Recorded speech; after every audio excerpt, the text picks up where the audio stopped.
my God. Oh my goodness. So, welcome back to my channel, SHAESTAROT. It's been a while. It's been a while. But, I mean, I haven't made this video before. But I wanted to redo it because now things are different. Things are different. Usually I come up here and really teach like some stuff I've been learning. I haven't really been reading too many books lately. I've been practicing a lot of spiritual work, been doing a lot of spiritual work, community work through my spiritual work, getting some things done. Going through my perfection year, my 12th house perfection year. Yeah. If you know astrology, that pretty much explains all. So, yeah. So today, I want to come up here and chat about shadow work, grief work. I just want to give some tips on how to do grief work within shadow work, or what has worked for me and what I've been doing, especially if you're in your 12th house perfection year. No matter the age, as long as you're in perfection year of 12th house, I feel like this will definitely be a big help. I have about December, January, February, March, April. I got 6 more months left of this 12th house perfection year, and I'm not gonna lie, I am so ready for my first house perfection year. Like, oh, I said perfection, but I'm so ready for it. 12th house perfection year, I have Chiron and Scorpio is housed in that house, or I could be lying. No, I'm lying.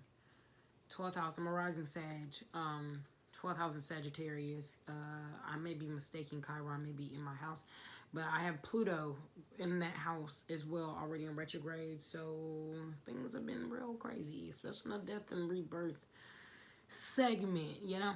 Grief is the ultimate, I feel like, the biggest aspect in shadow work.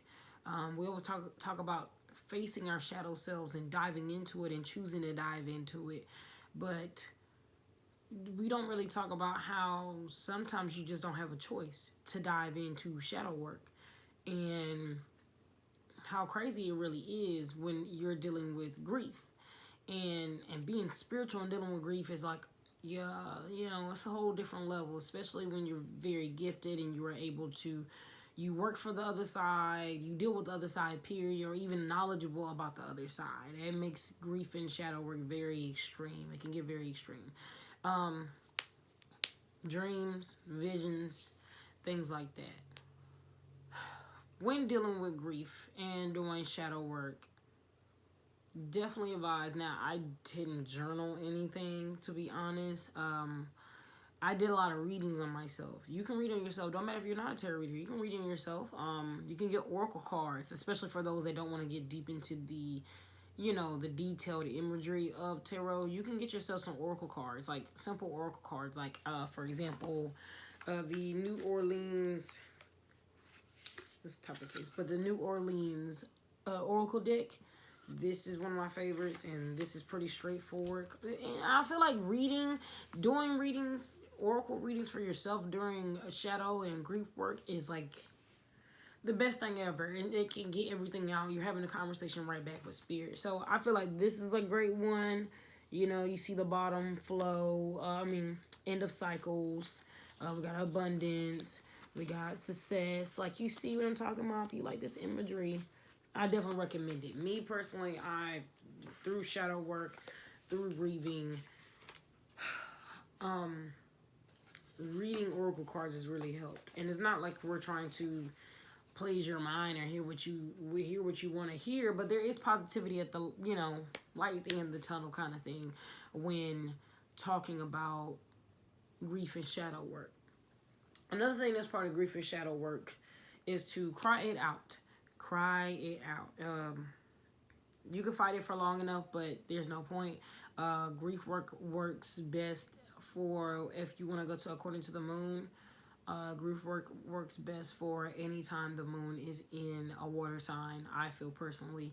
Or it could be also as well, maybe Libra and Taurus, since that's Venus.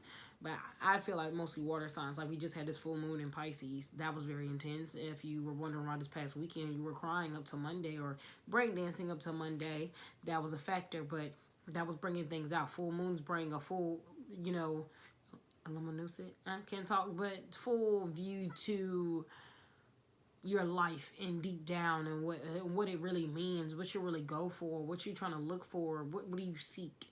And you know, another thing, part of shadow work and grief work is to, if you have an altar, or even you trust in your spiritual team, talk to them. Altar is just way more easier, and you don't have to have a fancy altar. Of course, you can check out my video on altars that I uploaded some weeks ago, so check that out.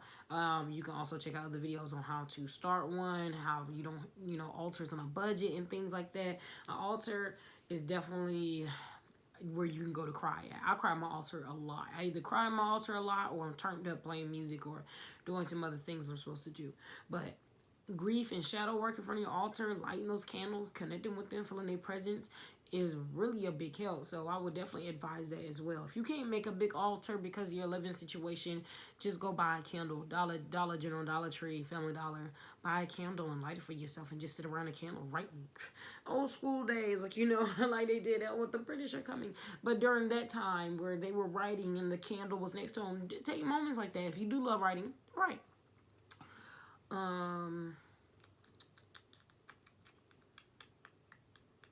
Also, I definitely say a big help with shadow and grief work is to really talk to someone. And it sounds corny, but there's someone that you always trust. You may not trust everybody 100% because you shouldn't. You shouldn't trust anybody 100% but yourself.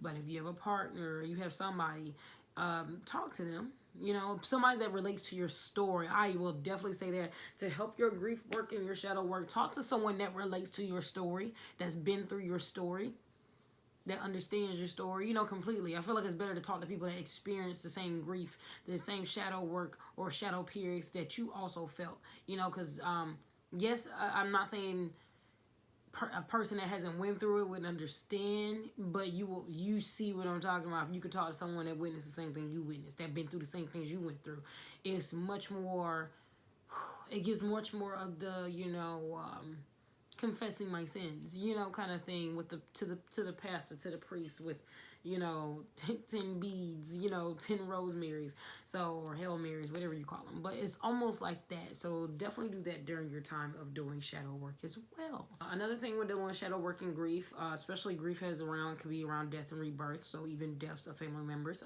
definitely. If you are like me in your 12th house perfection year, you definitely know death is definitely a very prominent thing to happen. Definitely very weird. Very weird.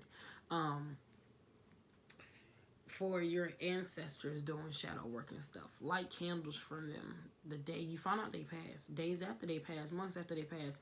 Always show dedication to them. When you're going through shadow periods or shadow work and grief work, it's really ideal for you to really stay close to your ancestors and also stay close to your family. I'm not saying be close to family members you don't like. Ain't nobody talking about them. We talking about the real ones. This is a time to really really pick and choose who's really important in your life, who can you lean on, especially with shadow work and grief work. We always talk about diving in with ourselves and taking time to ourselves, and that is true. You should take a lot of time to yourself while you're going through shadow periods, while you're going through those grief working periods and stuff like that, but also expand and reach out to folks, talk to folks, really tell folks really what's going on. If you're depressed, you're depressed. If you're hurt, you're hurt. Really just tell what's going on. I'm telling you, whoever's just closest to you, even if you want to tell more than one person that's really close to you, this is an opportunity for you to really reevaluate life and what life really means to you. That's really what it's about, and how you want to change yourself to incorporate yourself in a positive way into your life and move past these negative obstacles, move past these negative energies that are pushing up against you. You know what I'm saying? So it might sound very fairy tale-ish, but from a person is in their 12th house perfection year and also has always dealt with grief and shadow work and things like that, it works. It makes sense. Even seeing a therapist during these points also a big help. Really getting back into your faith, and getting deep into your faith and what feels right for you. It's really a moment of really this incubation moment, and you're just rebirthing yourself, you know, so you're working on that. And also a big thing I definitely realized through grief, especially the grief I've been dealing with since I turned 23 and even up to before that, of 22, because I feel like coming up to when you're coming up to 23, 22 already starts to look weird. Like things already start to get weird. Once you turn 22, it starts to get like real weird in life. I just can't explain it, but if you're 22 and you're 23 and you already passed that point 2 above, if you're 22 and up, you will understand what I'm talking about. You know what I'm talking about, because once you turn 22, everything seems so cute, and then everything gets so weird. Like everything gets so thematic. Is that a word? Very theme, very like wow, like these are gonna you're gonna start having moments of being taken to church, but also taken through hoops. And I'm not talking about a physical church, but I always like to say take to church, because it's gonna take you through your own beliefs. It's gonna take you through your own faith. Even if your faith and your belief is within yourself, there's always gonna be something that, you know, mess with you. You're gonna have moments of jumping and then the moments of pulling back, but moments of losing family members and gaining someone, and it just gets real crazy. It gets real crazy. You start to see how important family is to you, or what is the importance of family and family aspects, and how you create the dynamics in your life and as an individual before you want to start your own family. Even if you don't want to start your own family, you don't want any kids, you're still your family yourself. You know, a family is home, where home feels right. So you can get real crazy, a little hasty and things like that, but I definitely say, definitely seeing somebody, a therapist, or, you know, someone you can really lean on to understand completely psychologically where you're really coming from and what you're really dealing with. I'm trying to think if there's anything else, any other advice. If you are coming up to your 12th house perfection year, especially for 23, like I said, just hold on tight. Life is going to continue to change in the most coincidental ways. My nail is chipped. Life is going to continue to change for you in the most coincidental ways. And it's going to blow your mind. I feel like now, being 6 months into being 23, I definitely notice a lot of coincidences. Like, a lot of coincidences. I know even my tone has changed, but we even just had some other things recently happen. It's just always something happening at 23, I guess. Ever since I turned 23, it's always something happening. So even coming up to 23, from 22 to 23, is always something happening. So just really continue to understand that you don't have to go through shadow work alone. And this shadow work is all about changing you and changing your perspective, changing your emotions, your opinions, your how you align yourself. It's very deep. It's very deep. It's from the toes, from the bottom of your feet to the top of your head, and then it shoots back down. Really about being one with Earth and what Earth has planned for you, what the Creator has planned for you. It's definitely gonna be eye-opening. But understand, you were not alone. You were not the first one to go through it. You were not the last to go through it. I'm not the first one to go through it. I'm not the last to go through it. Your lessons will be someone else's lessons too. Your lessons will be a story to give to someone else too. You may be there for someone when it hits their 12th house perfection year, or their shadow grief work period and stuff like that. You know, the more you work on yourself, the more you can help people. And it is true. It is true. And you might not be a spiritual worker, but we're all spiritual workers in a sense. We're all doing something. We're all here to help each other, and also better ourselves. So, yeah, I mean, there's nothing else I can remember to talk about. Nothing else I can remember to talk about. Crystals are also your best friend, too. I will say that, too, during grief and shadow work. Crystals are your best friend. Sleep with them. Sleep with them. Really get into yoga. Really get into stretching. Really get into working out, because I'm still getting back into that again, especially due to all the things that's going on. Really work on your health as well. Mental health and physical health is definitely going to be your key points with grief and shadow work. The better your health, the better the wealth, you know, and the wealth of the body, the wealth of things that can come into your life. This shadow and grief work will also teach you how to manifest in your way, how to manifest better. What are you? It manifests your own individual type of prayers. So, yeah, I mean, I hope I'm making sense. I know I kind of ramble, but it is off the top of the head and things that I witnessed and things that I'm going through. So to relate to a lot of people, because I know a lot of people also are 23 right now and saying the same thing I'm saying. So I hope this, helped. Like I said, If you have any questions or anything in the comments, of course I can help. Sorry my mood is so like, you know, down, but it's not down. I'm just very chill right now, and as well it's very gloomy outside. So but you know, overall your girl's okay, and I hope you guys are okay. And like I said, if you want to chat down in the comments, I'm here. Share this to anybody that you know that could be going through it or is about to go through it. It's and also it does, if for the people that are in astrology, it does depend on your placements as well. For me, having Pluto in retrograde in my 12th house, which is Sagittarius, and I'm Sagittarius rising, yeah, it's a very spiritual and very deep thing. I feel like it is regardless, but especially for me, it's very intense.